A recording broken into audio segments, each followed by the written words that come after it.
We actually have a propane stove, which is amazing to cook on. It's a little bit smaller than a conventional stove, but because you have these large grates, you still have a lot of surface area.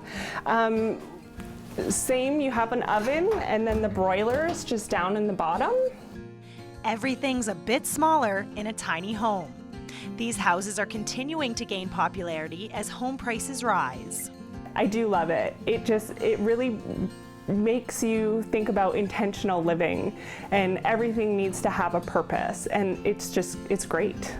These tiny homes are usually under 400 square feet and are appealing because of the low cost to own.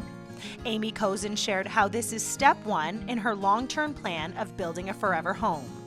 In this economic climate, it's really hard to do that without accumulating a lot of debt. So this is kind of a stepping stone for us. We are able to build this tiny house totally debt-free. Everything is paid up front, and then that gives us more room to find land, tow the house directly onto the land, and build our permanent home later.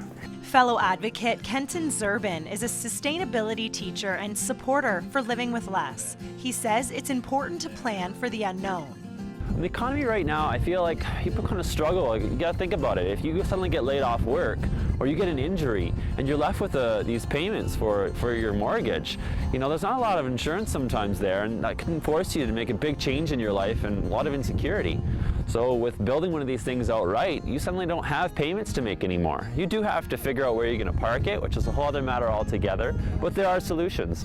Even with the array of benefits that come with tiny living, Kenton reminds us that this lifestyle is not for everyone.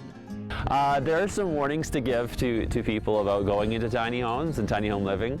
Definitely try to live in some small spaces first, and especially if you have a spouse, it's a good thing to make sure you go into together and knowing what you're getting into. So trial it out, invest in your foundation, and don't skimp out on some of the materials. We live in a cold climate. We need to make sure our homes are effectively holding the heat in and the cold out.